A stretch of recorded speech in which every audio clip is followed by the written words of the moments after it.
Aonde está a resposta disso aqui? Está naquela parte nossa de superior, aquela parte de cima, que através dessa conexão, né, se articula com essa parte de baixo. As indagações, gente, estão aqui nesse nível. Aqui nós fazemos essas perguntas. As respostas estão aqui. Só que nós não conseguimos chegar essa luz aqui, trazendo essas respostas e levando o substrato disso aqui, novamente, integrando o ser. Nós somos seres desconectados. Esse foi o diagnóstico de Mabisa. Ele percebeu essa desconexão. E ele sabia que haveria um momento em que essas gambiarras, para usar um termo nosso aqui, teriam que ser retiradas.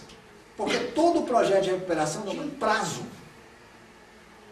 Ao serem retirados essas gambiarras, esses auxílios, muitas vezes auxílios que foram remendados ao longo do tempo, foram aperfeiçoados, sofreram problemas, tiveram que ser recuperados, alguns não deram certo, algumas gambiarras foram muito mais problemas do que solução, mas enfim, eles perceberam que quando isso fosse retirado, restaria para a humanidade uma herança terrível, as realidades socioculturais, antropológicas, enfim, que ela construiu ao longo da história e a sua memória genético-celular. Porque geração após geração, nós passamos adiante através dos nossos ascendentes, pais e toda a estrutura de parentesco, e vamos passar para os nossos filhos, passamos para os nossos filhos, uma herança também. E aí as coisas meio que se complicam, porque há uma preocupação deles enorme, porque ao ser destruída a gambiarra, a possibilidade de destruição disso aqui, catastrófica, é muito grande. Ou o ser ilumina a sua vida, ou a destruição dos velhos paradigmas será uma destruição catastrófica. É disso que eles se ocupam e é isso que ele percebeu. A humanidade pode fazer uma transição para continuar seu programa evolutivo. Daqui para cá, ela vai continuar. Essa continuação está na dependência de uma série de coisas. Continuará. Mas essa transição de um tempo para cá, para lá, desde o fim do projeto de recuperação ao início de uma nova etapa, de uma nova era, isso pode ser muito traumático. Para que isso aqui não seja traumático, é necessário trabalhar no mundo inteiro para que a parte de cima do ser conecte a sua manifestação e tenha o retorno disso.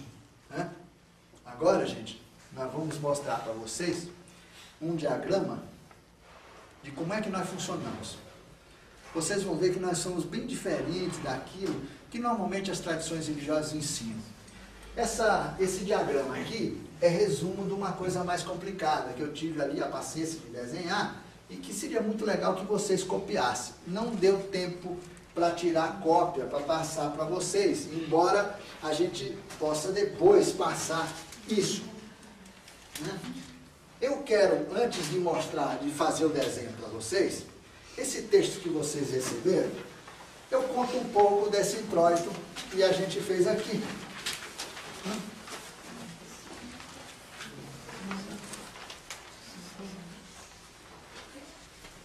Nossos amigos consideram que essa parte de cima aqui é que é consciente. A nossa psicologia clássica e todas as escolas decorrentes dela consideram o consciente aqui. Eles invertem isso aqui para começo de conversa. O consciente está aqui. Aqui nós dormimos, né? Aqui, na verdade, está o inconsciente. Só a partir daqui já dá uma bela confusão na psicologia tradicional. Mas vocês vão ver que a coisa é mais interessante ainda do que eles falam. No início desse texto, que eu me permito ler rapidamente alguma coisa, que ele só foi concluído ontem mesmo, eu começo com aquelas considerações que eu falei que não são de caráter científico e que você não vai encontrar prova em lugar nenhum. Né? Embora haja algumas evidências, eu escrevo, tá? Entre aspas, porque é um texto canalizado. Assim como estamos na Terra, outras inteligências vivem em outros planetas. Fisicamente, como nós vivemos aqui. Alguns povos desenvolvem civilizações em mundos errantes, desvinculados de sistemas solares, enquanto outras mais, bastante desenvolvidas, espalham-se pelo espaço. São por isso chamados espaciais.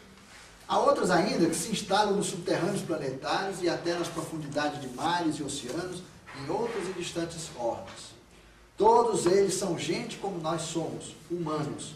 Mesmo quando suas morfologias, seus aspectos, né, externos, apresentam algumas diferenças em relação à nossa. Ou quando não apresentam manifestação no plano material, mas apenas em outras dimensões da realidade. São chamados humanos hiperfísicos. Pois o que caracteriza de fato um ser é a natureza de sua identidade cósmica. Então, se nós pegarmos uma lente de aumento e vamos examinar o espírito, a centelha, a mônada de cada um de nós aqui, veremos que ela tem o mesmo número de elementos agenciados de uma maneira idêntica. Isso é que nos torna humanos. Se você viajar lá para um planeta, na não sei que galáxia, e ver uma criatura esquisita lá, mas que provavelmente tem cabeça, tronco e membros e anda em pé, por mais primitivo ou mais avançado, coloque a lente também lá e veja a mônada dele, você vai ver que a constituição é a mesma. Se for um ser muito evoluído, o agenciamento interno da mônada é um pouco mais complexo. Se for mais primitivo, você verá que esse agenciamento, quer dizer, essa ordem interna é um pouco mais simples. Mas, de qualquer forma, os elementos, o número de elementos componentes é o mesmo. Portanto, humano, gente, não é coisa da Terra. Humanos é esse tipo que nós conhecemos, que chamamos de humanos aqui, que existe em todos os infinitos universos imaginados. Ainda que, na aparência, essas criaturas possam ser pequenininhas, gigante, cabeça grande, cabeça pequena, transparente, pele verde, listrado, quadriculado, não importa. Né? Bom, esses povos mais ou menos avançados, mais ou menos sutis em termos materiais, compondo miríades de tipos e se organizando dentro dos mais variados padrões, sempre se comunicaram conosco, com a humanidade. Mesmo depois que nós, terrestres, nos desligamos deles. Não por opção, naturalmente, mas por conta de outros e complexos fatores. Agora, ao longo das próximas 3 décadas, viveremos um tempo de contato, de religação, pois as condições para tal aproximam-se cada vez mais rapidamente, condições internas e também externas. Portanto, aquele acidente que nós falamos aqui, esse período de grande vazio, obrigou a que eles tomassem em relação a todos os doentes aqui, nós todos, né, que estávamos tomando corpos físicos danificados ou levemente imprestáveis, né, eles tiveram que ir se afastando lentamente da gente. Então, veja, no hoje, eles já caminham novamente para uma reaproximação. Embora esteja longe da câmera, eu faço uma pequena ampliação daquilo ali, para vocês verem esse detalhe melhor. História da Terra, período de acidente. Eles ficaram no início um pouco... Aqui eles se ausentaram, foram embora. Foi um período que nós ficamos sozinhos, largaram a gente mesmo.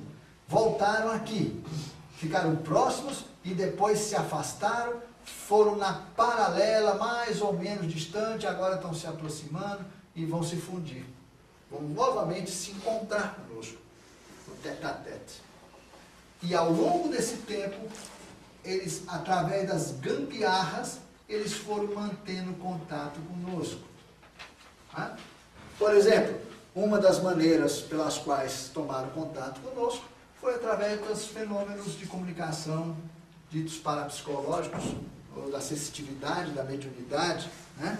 Vocês sabem que essas inteligências, essas criaturas, físicas e não físicas, e mesmo mais avançadas, dominam todas as formas de comunicação. Como não podiam estar conosco pessoalmente, pelos conflitos que isso certamente gerariam, porque nós somos seres desconectados de nós mesmos. Ao olharmos estranhos, nós não sabemos quem somos, como avaliar o estranho. Quem são eles? Mas nós nos achamos o centro do universo. A maior prova da nossa alienação é acharmos que somos sozinhos. Toda a nossa cultura foi desenvolvida com a ideia de olhar para o céu procurando alguém. Procurando saber se estamos sozinhos. Hoje, qualquer gotícula de água encontrada em Marte festejam lá no centro de pesquisa. Né? Oh, água! Né? Não podem imaginar que a vida independe desses fatores que existem aqui na Terra. A vida tem a sua força e organiza os elementos que ela precisa para existir. Há criaturas humanas de constituição orgânicas, biológicas, diferentes da gente. No entanto, vocês vão ver que assim mesmo, a aparência e o funcionamento são relativamente parecidos. A vida tem muito mais capacidade de adaptação do que a gente pode supor. Mas a ciência não sabe disso. Ela está atrás do elo perdido, né? Um dia, quem sabe, ela acha. Mas o que é interessante nós observarmos é que eles sempre mantiveram contatos velados. Muitas vezes, eles chegaram aqui a nascer, a passar temporadas vivendo. Se vocês estudarem a história dos hititas e dos essênios, dos hititas e dos... Vai fugir o nome agora. Que está no livro dos sumérios, você vai ver que os dirigentes sumérios eram espaciais de carne e osso, com o corpo original deles, e o local onde realizavam-se, onde era a representação do poder deles, havia garagem para vimanas. Vocês veem que nível de contato que eles tiveram. Vocês vão encontrar isso no livro do Zacarias Sitchin, o 12º planeta.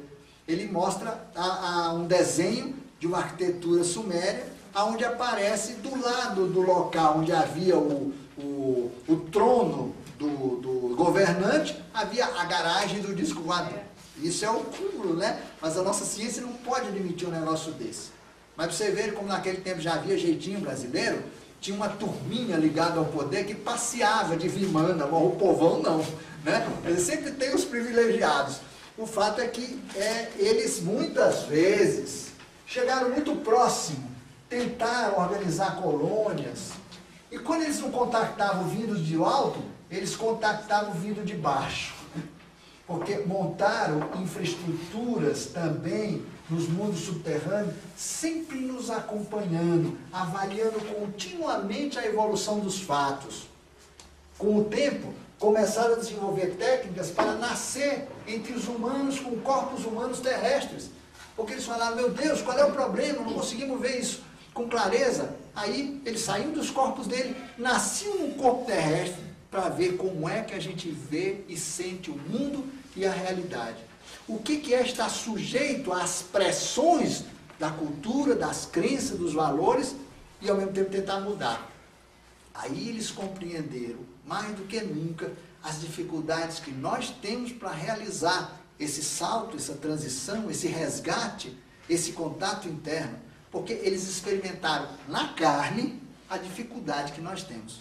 Entenderam por que nós não conseguimos.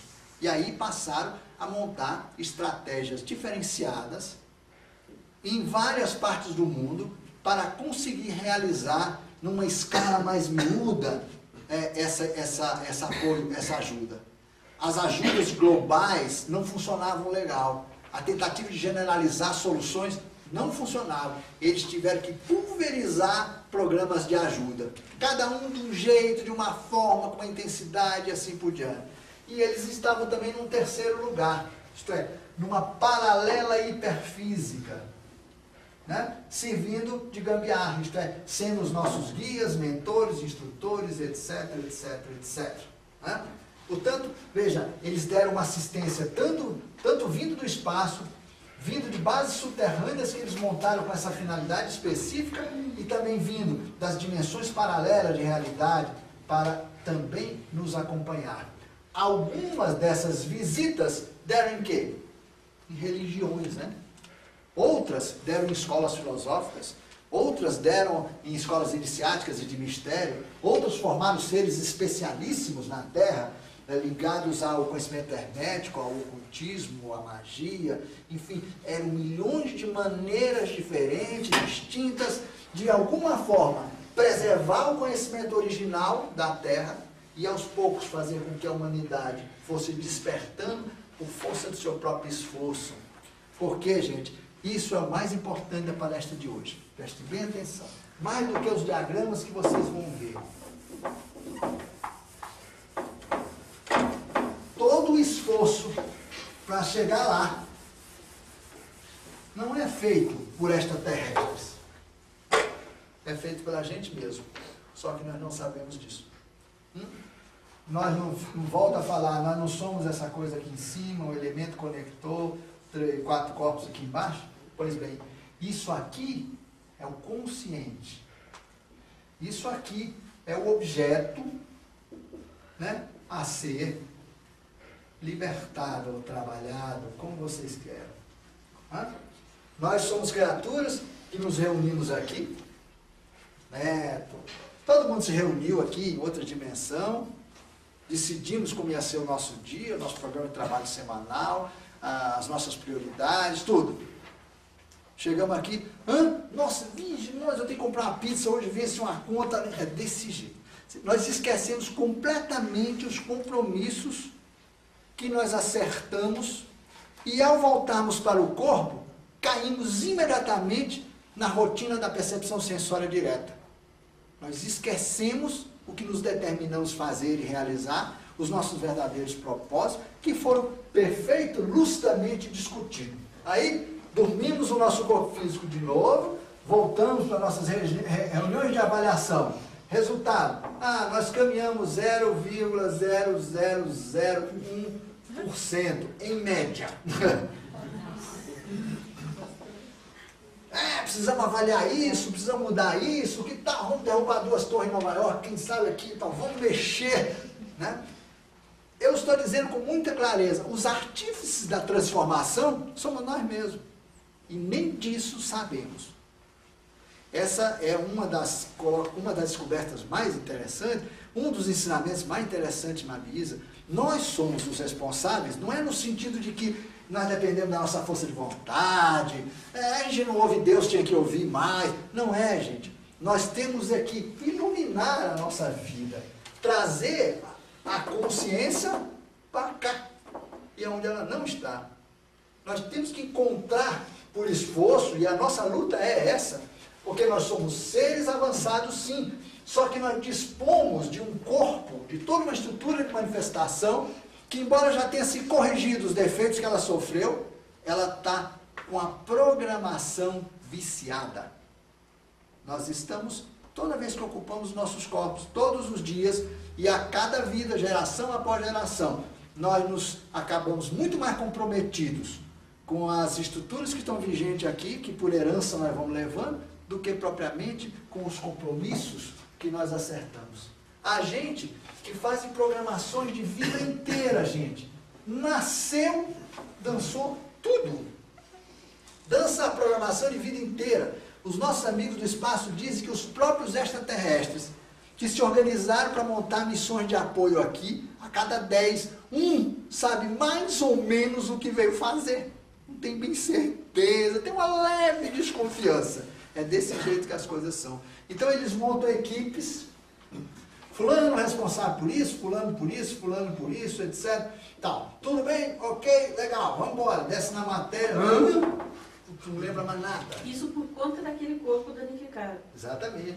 Eles passaram a realizar as experiências usando os mesmos corpos nossos, para saber mais de perto quais são as dificuldades que nós temos. Você vai ver no diagrama por que isso é tão curiosamente grave. Por que nós não conseguimos estabelecer esse negócio? Quando nós construímos uma ciência, ou, por exemplo, como a própria psicologia, nós construímos com base no quê? Alguma coisa vem daqui de cima. Um percentual, por exemplo, de 7%, 8%, mais ou menos. Né? Sabe o que vem de cima em média? É aquilo que a ciência acredita que é a nossa capacidade, que nós usamos 10% do nosso cérebro. Pois o Passai diz que nós usamos 100% sim, a natureza não faria nada inútil. Por que fazer 90% de coisa que nós não usamos? Na verdade, esse 90% está ocupado, ou precisa ser ocupado conscientemente, com funções que hoje não são conscientes. Então, o que vem realmente do ser é mínimo, né? E ainda nós chamamos de inspiração, quando na verdade é o conteúdo real, né? O resto que nós elaboramos aqui é tudo baseado na teoria geral do An. Né? O An é aquele negócio característico de quem não entendeu coisíssima nenhuma. Né? Isso é que é o problema. Então nós construímos uma psicologia de cabeça para baixo. O consciente é aqui, só aqui. Aqui é o real. Pega, palpável, existe. Não é palpável, não pode provar. Toda a nossa ciência é assim. O paradigma da ciência é inteiramente baseado no sensório. Ou nós medimos, aferimos, construímos de novo em laboratório, remontamos, fazemos repetir a experiência infinitas vezes, ou ela obedece a leis previsíveis, ou não existe. Não é? Que nem aquela história da propaganda das páginas amarelas. Não é? Pois é. E se não é passível de ser compreendido, não existe.